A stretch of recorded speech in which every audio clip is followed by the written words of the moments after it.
There's no evidence that people are thirsting out there for electric vehicles. It's like, Joe Biden, I demand you help me get an electric vehicle. So that's not where like normal humans are at. Welcome to everyone out there in podcast land. Welcome to the latest edition of the Liberal Patriot Podcast with your host, Rui Teixeira. We bring you every couple of weeks the very finest and heterodox conversation and analysis with the most stimulating and interesting guests. And today I'm very happy to be here with my old pal, Josh Kraushaar. Josh, in my opinion, is one of the finest and most astute political journalists around. He's been with, of course, National Journal for a long time, then with Axios, and now he's editor-in-chief of the Jewish Insider. He's also a commentator on Fox News Radio. Most important of all, I found this out when I Googled his name, trying to find something, and it said, Josh, you are an internet personality. What do you think about that? My reaction, Rui, is that I don't trust the Google AI. That means that AI, there's something wrong with AI because... Well, you are on the internet and you are a personality, so I suppose it kind of fits. But anyway... why don't you tell us, Josh, how you evolved from being a straight political journalist, to what you're doing now at the Jewish Insider? Why'd you make the jump? Yeah, well, Roy, from my column at National Journal, which was titled Against the Grain, that I really kind of pursued analysis and angles to political stories that weren't always being reported in the press. It was sort of trying to come up with fresh and thoughtful angles to cover in campaigns and elections. And in the last year and a half, I started at Jewish Insider in March of 2023, and there were a lot of important issues I noticed that were not being covered in the mainstream press. The rise in anti-Semitism, the internal divides within the parties, especially the Democratic Party when it comes to Israel, the kind of a fair and balanced perspective of what's taking place in Israel, and obviously October 7th happened a few months into my tenure, and all of a sudden, we've really been striving to cover every development, whether it's the U.S. diplomacy in the Middle East, whether it's the day-to-day developments in the war, Israel's war against Hamas in Gaza, or for me as a lifetime Washingtonian, the political developments and where the Democratic Party is and where President Biden stands with Israel and where the divides are within the parties on issues like Middle East policy and anti-Semitism. So it's been a very busy 8 months, but I have noticed that a lot of the stories that we're writing and often scooping are often because a lot of the competition has sort of ceded that ground. They haven't covered some of these important issues in the way you would expect. No, I hear that. I thought we'd zoom out to begin with, though, which kind of set the context for understanding some of these divisions about Israel-Palestine within the parties. It's how do you assess the presidential race today? Where are we? Has the verdict made any difference in New York? Sort of how are things balanced at the current time in your opinion? We are a 50-50 nation, Rui, and you won't. One thing that's changed in all of my years covering politics is it used to be that there would be a big development, like Donald Trump being convicted of a felony. Mm-hmm. And you would see the needle move, at least temporarily, in a direction. You don't see much of that anymore for anything. Even the most significant news developments, political developments, rarely move the needle, really have an impact. And frankly, Americans aren't getting their news from traditional sources like newspapers or respected publications. They're getting, especially younger Americans, getting their news from all kinds of digital platforms, social media. So there's a fracturing of how people get information, and it also limits the impact of any one major event to have an impact in the presidential campaign. So, where does the presidential campaign stand now? Look, I think, to be candid, Trump is the favorite at this point. I think if you just took Biden and Trump, if you just looked at the polling numbers and you looked at an incumbent with a job approval hovering around 40%, Or a little bit less, yeah. 38%, I think, and then 538 average today. If you looked at the right track, wrong track numbers, which are historically negative, the public has always felt things could be better, but we're at pretty historically low points in terms of America's perception of how things are going, or whether they're optimistic about the future, whether they think financially they're doing better off than they were 4 years ago. So those are pretty tough numbers for an incumbent president. And then you just look at Biden's age and the widespread concerns about his ability to serve another 4 years in office, and that's one of the subtexts of this election. It's prevented Joe Biden from really driving the conversation and really showing leadership and moving numbers in his direction. So I think right now Donald Trump, I would say, is a mild favorite. I also think that the next month is going to be crucial in determining the trajectory of this campaign. You got at the end of the month the first debate between Biden and Trump. Biden's campaign was very eager to start the debate cycle early. This has been negotiated by the parties and the networks, not through the Commission of Presidential Debates, which has normally held the debates much later on in the cycle. So that'll be a big moment to allow Biden potentially to have a moment and change the trajectory of the race. You've got the vice presidential selection, or the running mate selection of Donald Trump, that's going to be taking place before the July convention. That's going to be a big decision for the former president, in sort of setting the tone of his campaign, whether he needs to build a bridge to more traditional Republicans who have been alienated by the MAGA wing of the party, or whether he's going to double down on a MAGA first message. And then you've got the sentencing date, July 11th. Will Donald Trump serve any jail time?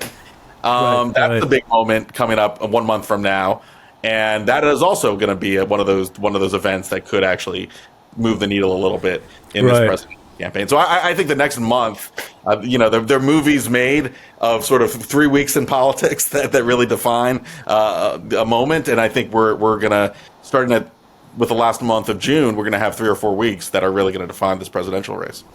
Yeah, though I guess you could argue, based on what you previously said, that given how hard it is to shock people out of their preset orientation, because we're kind of this 50-50 nation, none of this stuff may wind up mattering all that much, though it is sort of hard to believe, which I think is, let me focus on that phrase, hard to believe, because I do think that's one thing that maybe handicaps the Democrats a bit in trying to negotiate this situation. They just can't believe that they can lose to this guy again. And I think that's part of the reason why you get this sort of fervent faith that something like the New York verdict will shock the race back heavily in Biden's direction. This sort of belief that, it can't happen here.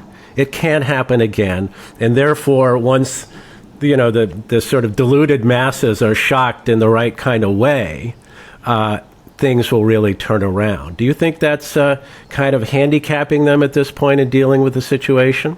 Well, the way I would put it is that there's a divide in Democratic Party circles on how to approach Trump. There's one side believes that this campaign should be fought on the future of democracy, on Trump's norm breaking, of just the ways that Trump just differs from, at least publicly, from every other politician. And that was the Hillary Clinton playbook in 2016. It didn't work. That was one of the big surprises that Democrats learned, that just saying Trump is dangerous and evil and horrible and he just is going to take away democracy. That did not work in 2016, and it's had limited impact, although I would argue it may have been an effective midterm message when Trump was not on the ballot. But that has not been the most effective argument directed at Trump in the 2 previous presidential races that he's been on the ballot. The other side of the coin is that, this has got to be a bread and butter election where you're going to make the argument that, Trump is going to cut taxes for the rich and focus on the traditional Democratic arguments that have had success in a lot of elections, and not focus on Trump as sort of this abnormal, unique figure in American politics. I think Biden, to some extent, was effective in driving a message similar to that in 2020. I think it's more difficult, though, when you're the incumbent in 2024 and you're presiding over, a shaky economy, one where at the very least the public is feeling the pinch from elevated inflation. Mm-hmm. And, so there is that. The question right now for Democrats is, given that Trump is now a convicted felon, is the temptation to kind of attack a former President Trump on that front so great that that's going to define the campaign? Or is the party going to be disciplined and kind of focus on the bread and butter issues like the economy, immigration, crime, foreign policy that typically decide these presidential elections? Yeah, I mean, I think that's a good portrayal of the two sides here. And certainly you can see the second side you're talking about, the more bread and butter approach, manifest in a lot of these Senate elections, where some of these Democratic candidates who are doing relatively well are kind of running in that way.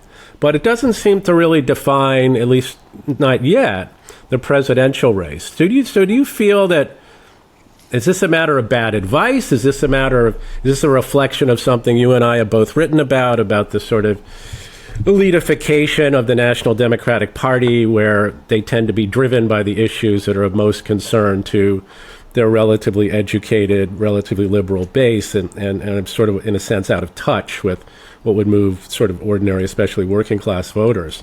I mean, that really more manifests at the national level. So do you think that, in other words, is that side winning? I mean, is it really pretty difficult for Biden and his campaign to have a full-throated bread and butter populist, whatever you want to call it, kind of approach? Well, the initial instinct for the White House was to run a campaign touting the president's record on the economy, calling it Bidenomics, branding the economy in the president's name. Well, look how that worked out, Rory. I mean, 70% of the Americans don't think the economy is doing well. Bidenomics, we hardly knew ye. I mean, I wrote a column in Axios over about a little over under a year ago, I believe, sort of questioning that strategy, and it pointed to that disconnect, Roy, that you're talking about, the elite perception of the economy being great, and the 401ks are up from where they were several years ago, and the stock market is doing great, and people who are, and if you look at the right metrics and you use the right deflator, it's actually like pretty good. I mean, people who are in the top 10% probably haven't had it better, right? I mean, it's been a good stretch under Biden's presidency, but it's that bubble, I think, that risks a lot of Democratic political successes, because clearly they misread voter perception of the economy. And because inflation was so high in the first year or two of his tenure, and because they were slow to react to it, prices are still elevated. It still costs quite a bit more to buy a gallon of milk, or to buy a loaf of bread, or to buy a chicken breast at the grocery store than it did 4 years ago. And you can see that, and you look at the polls, you look at the sense of economic confidence and optimism in the country, and it's not in good shape. Right. So there was I think the White House could have done a better job realizing that not everyone is feeling the benefits of an economic recovery, and there's been this disconnect that I think reflects the argument you're making, Rory, that the elites kind of see things one way and feel things one way, and they're disconnected from the reality of a lot of other Americans, including a lot of other Democrats.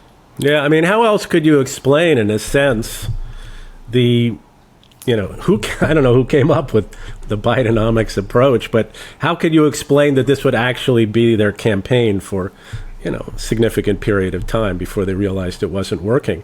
I mean, on what planet do you run on Bidenomics when people thought Biden was doing a terrible job on the economy, whether that was justified or not? I mean, whether or not your metrics said Biden was doing a great job and these investments would pay off. I mean, just in sort of a raw, realistic political calculus, you don't run on giving a name to the economy people don't like and associating it with yourself.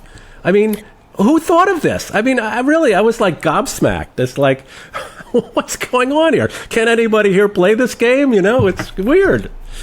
Well, look, this was sort of the genesis. I mean, there were moments when I, as a student of politics and someone who just is a political junkie, where you're like, you think, the professionals know what they're doing, but then you kind of wonder.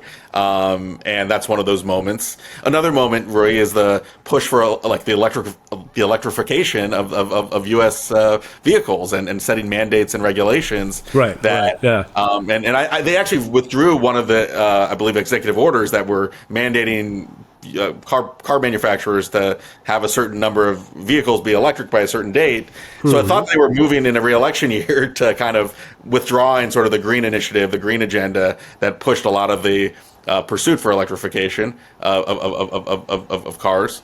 And then they reinstated another executive order recently, pushing back the timeline a little bit. So and that's divided the Democratic Party's union base. There are a lot of folks in Detroit, the labor unions representing car workers, auto workers, that don't like the push for electric vehicles for a whole lot of reasons.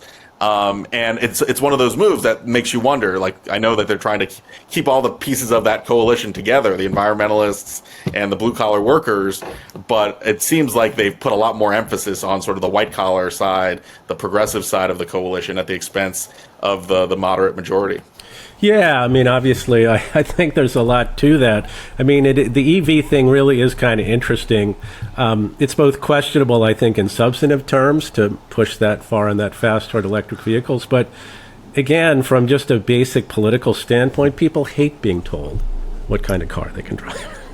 They really hate it. And there's no evidence that people are thirsting out there for electric vehicles. It's like, Joe Biden, I demand you help me get an electric vehicle. So that's not where like normal humans are at in the United States. So it is kind of an indicator of a certain level of cluelessness up there in the upper reaches of the Biden administration and their strategy. One thing I wonder about, Josh, is, can they get out of this? I mean, right? I mean, for example, here's an example of how they can't get out of it. What's a second-term agenda? Yeah. I mean, do they have one? Yeah. As far as I can figure, it's like finish the job. Well, if that's your, finish the job, they don't like the job you're doing.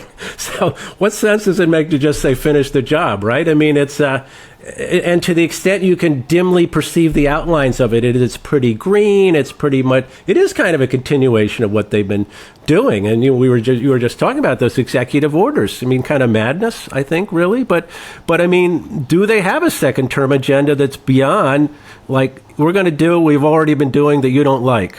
Right. Well, and to that point, Rory, what is the one sentence elevator pitch for the reelection? Right. I mean, I remember first being aware of politics when Bill Clinton first ran, and it was the bridge to the future, right? The bridge to a generation. Right. That was a very evocative piece of imagery.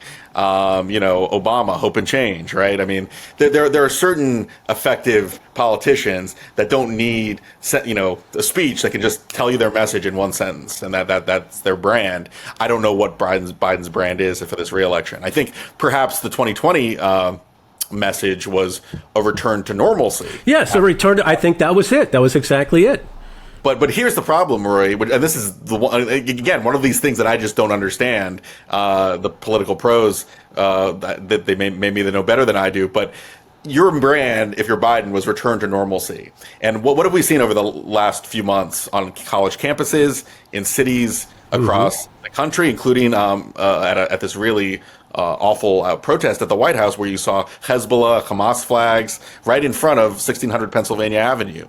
You're seeing these very anti-Semitic, anti-Israel certainly protests that have turned ugly and violent, reminiscent of Charlottesville, frankly, in 2017. Right. And Biden made his speech and launching his presidential campaign was a rejection of what happened in Charlottesville in 2017 and a pledge to return this country back to normal. We have not seen the kind of clear-throated condemnation from this president, consistent with his brand, by the way. He would be well served to have a moment where he says, these protesters praising terrorists, praising October 7th, this is not my party. I don't want anything to do with them. And instead, you've seen this sort of weak indulging of some of the more extreme radical figures within the party. Not that, and it's sort of confounding, Roy, because that's not his party's policy. It's not his party's agenda. He's been governing as a moderate in many ways when it comes to the Middle East. But when he panders and indulges the radical elements of the party, it only underscores some of his biggest weaknesses and underscores some of the, it diminishes the brand that he first ran on in 2020. Yeah, I mean, in a way, they're not even, I think they don't pay that much attention to their brand or their image, because I think the assumption is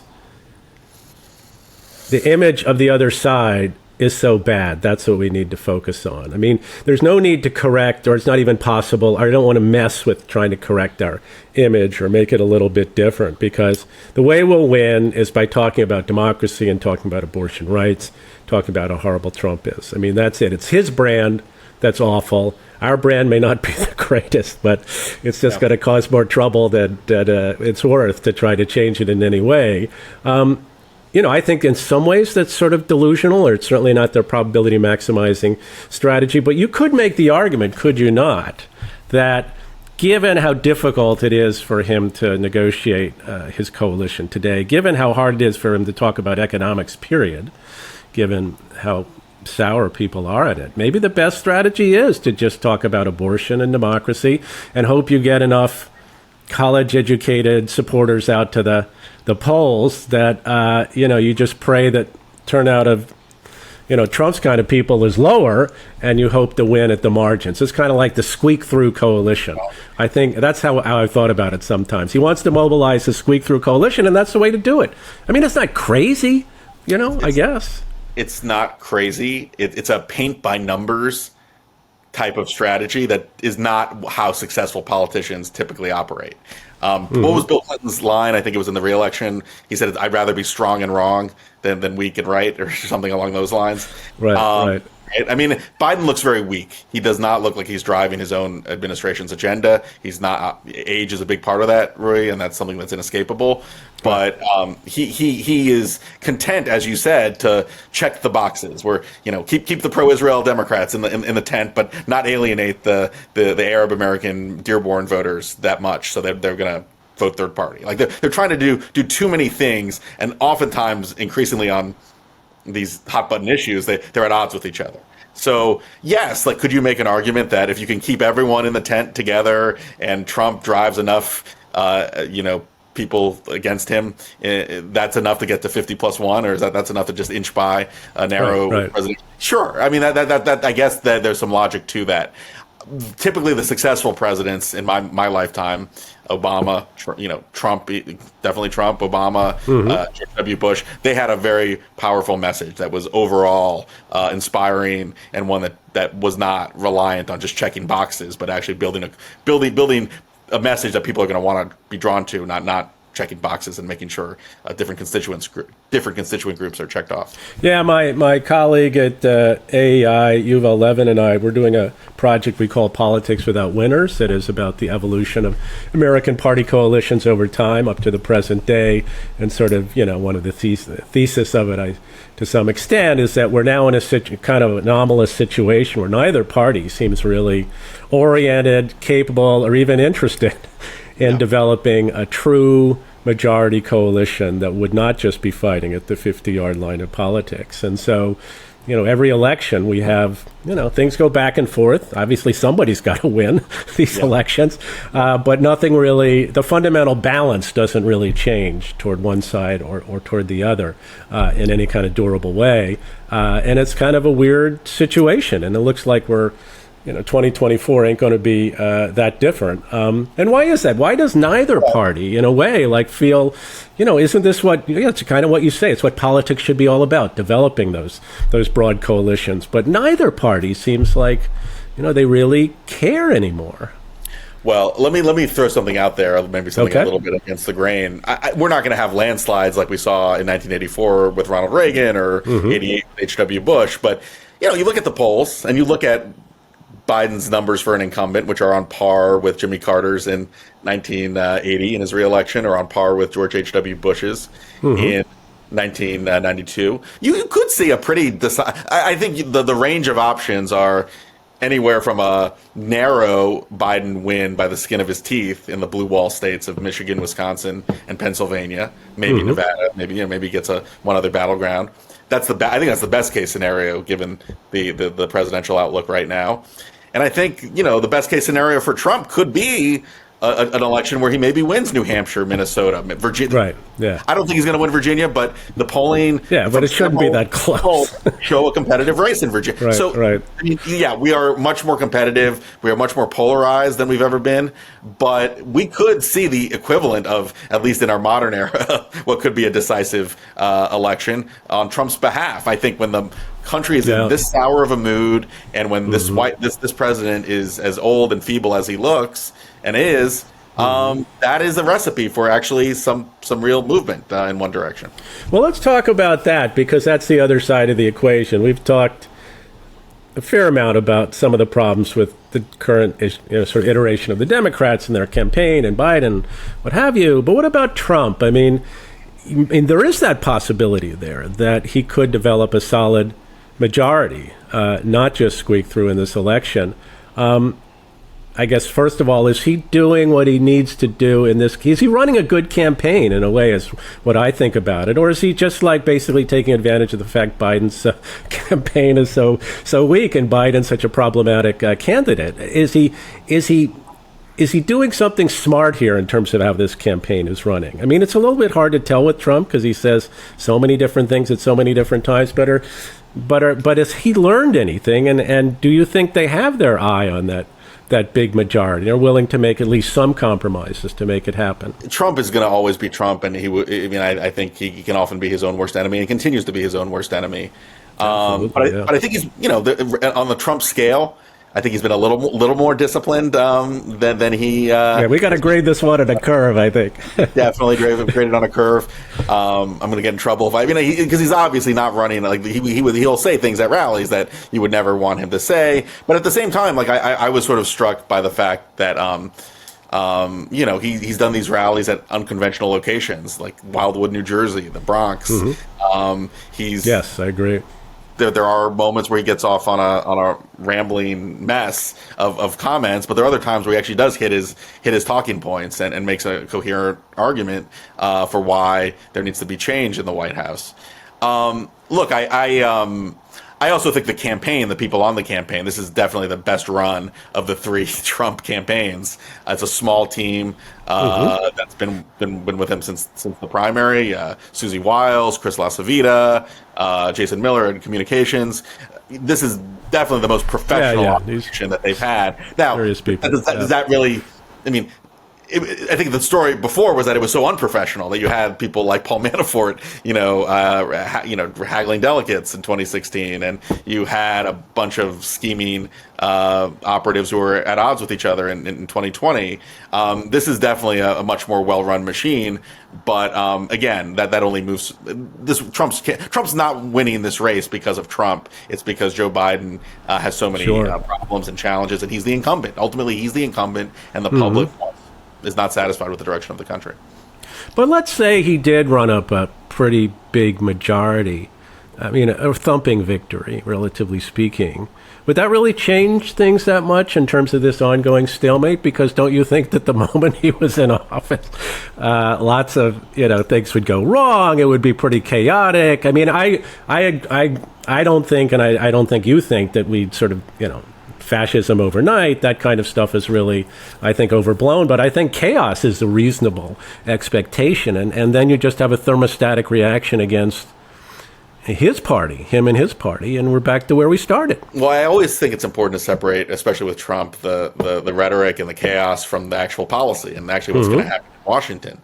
So if you game this all out, and let's say Trump just wins, like the way he did in 2016 with a pretty healthy electoral college majority. The Senate is already looking like it's going to flip to the Republicans, not because of any huge wave necessarily, but because the map is historically rough for Democrats. They're not playing offense in any single state. West Virginia, Joe Manchin's retirement, almost guaranteed. That's done. That seat is now going to go Republican. That's 50-50 right now, right there, just that one flip. So if Trump wins, and West Virginia flips, he's already got a working majority in the Senate with the vice president breaking the tie. And then you've got races in 2 red states, Montana and Ohio, and you got about 4 or 5 purple states where Democratic senators are on the defensive. So, Trump is going to have, in all likelihood, a Senate majority to his liking. And look, I would expect if Trump wins the presidency, the House would flip Republican, it wouldn't flip, it would stay Republican. Narrow Republican. Skin of Republicans hold the majority by the skin of their teeth, but I would imagine if Trump wins, he would have have some coattails and keep the majority, at least with that narrow margin, in the GOP's hands. So look, that's important. If Donald Trump has full control of government like he did in 2016 to 2018, a lot can get done. The tax cuts could be renewed. Right, but then you get the thermostatic reaction against him. I mean, that's what I'm getting at here is it doesn't change the fundamental 50-50 division we're talking about, probably. At least that's my guess. The big picture is that's the pattern of our politics over the last 2 decades. There's been no permanent majorities, right? There've been instability has been the name of the game in our politics. That you get a reaction, a wave in reaction to antipathy towards a sitting party or a sitting president, and then that president and that ability to govern, they get greedy, they spend all their political capital, and then there's a back years later. We saw that. Hey, I won. Now I get to do what I want. We've had wave election. I mean, as someone who closely studies congressional elections, we've pretty much have had permanent wave elections almost going midterm after midterm after midterm. 2022 was a little bit of an outlier in that respect, but 2018 certainly Democrats huge gains. In the first midterm for Trump, 6, 10, 14 were all big waves. Republican year, 2010 big Republican year. So that's been the norm. People don't trust politicians. They don't like anyone, and they don't. Once someone's in charge, it's like a game of hot potato, and they want to try the other party out because they don't trust the party in charge. Right. Well, let's just go back to Israel-Palestine then for a second and think about what potential is there for? I mean, how is it affecting the Democratic Party other than it's a very difficult issue for them? Is it rearranging some of the pieces of the coalition right before our very eyes? I mean, one thing that I've been struck with is there's sort of this been rumbling sort of reaction against some of the more extreme cultural positions of the Democrats on various issues. Various hot button issues are clearly on the wrong side. There's disquiet about that. There's discomfort. And then October 7th and Israel-Palestine blows up, and you get some of the same people who are disquieted sort of saying things about, what's going on with Israel-Palestine and sort of the very, distasteful things that happen, at least with some of these demonstrators. I mean, people are like worried, right? They're just like really worried about what's going on. And it almost creates a permission structure for them to start saying some of what they already thought in other issues. Or am I just kidding myself? This is really it's all about Israel-Palestine. That's it. Don't overinterpret it.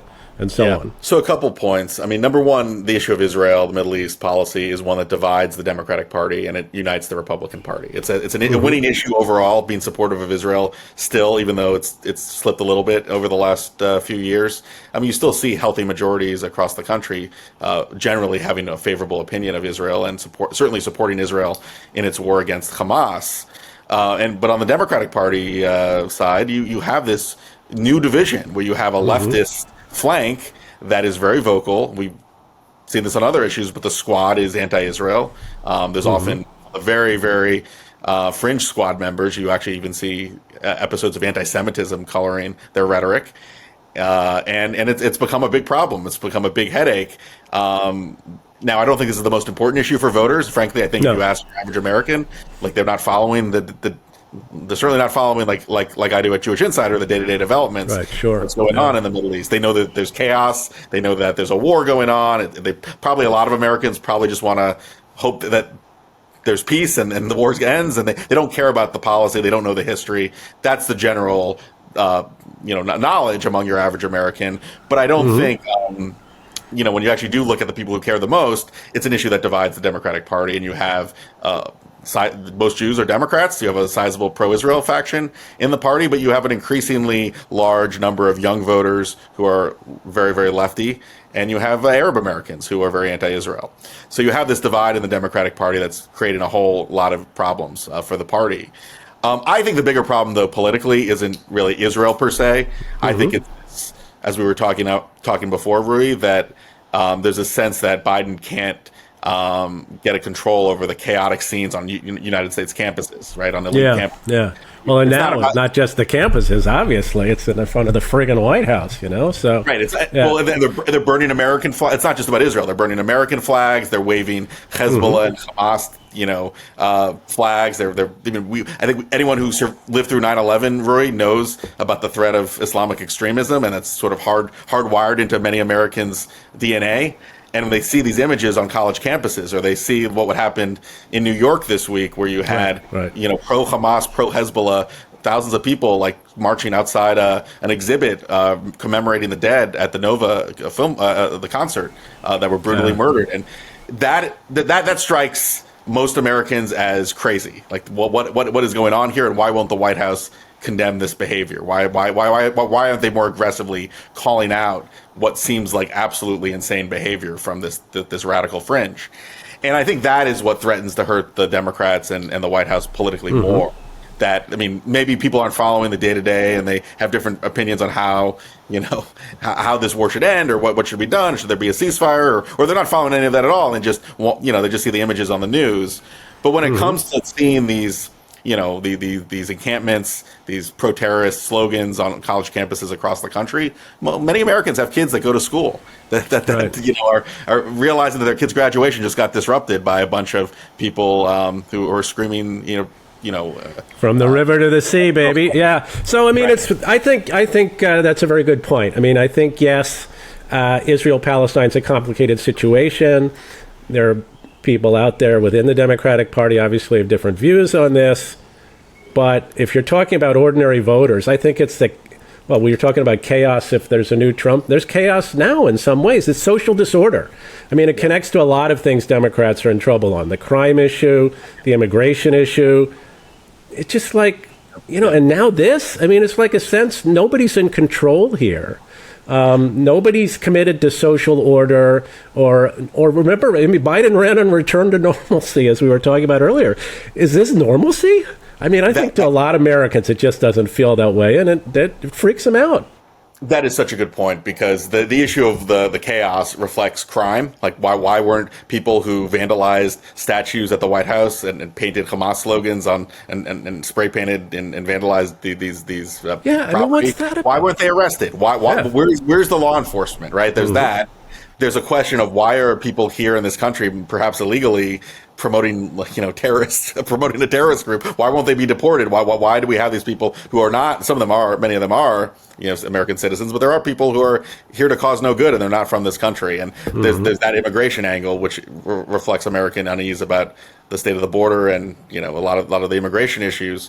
So this touches a lot of the issues that are front and center in Americans' minds: crime, immigration, and again, as we talked about, the notion of normalcy, the notion that we just want things to get back to normal and not see all these crazy scenes taking place in cities across the country.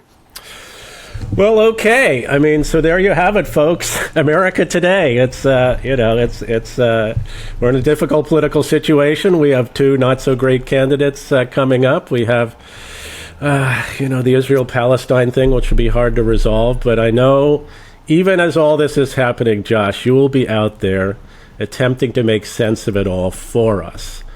Trying to bring a heterodox, reasonable, fair and balanced view to what's going on. So tell our listeners before we sign off where they can find you on a regular basis.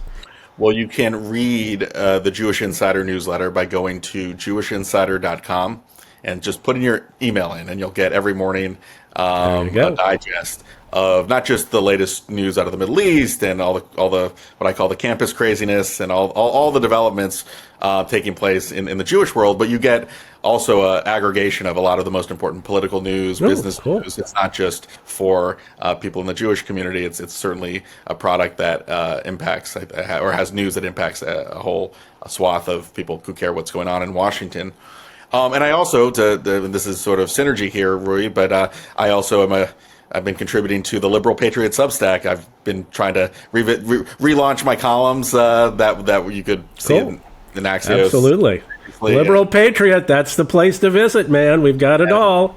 I'm a big fan. I'm a big reader. I've been since the launch, and I'm really happy that I've had a few columns published in the Liberal Patriot Substack, and I encourage everyone to, as you do, urge everyone to read the newsletter on a daily basis. Cool. And also, of course, you're on Twitter, well, X, formerly Twitter. When are we just going to start calling it X without this formally? I think we all know it's formerly Twitter now. But anyway, I know, Josh, you're active there, and I really do urge people to just check out Josh's commentary and analysis whenever they can, because he's just good.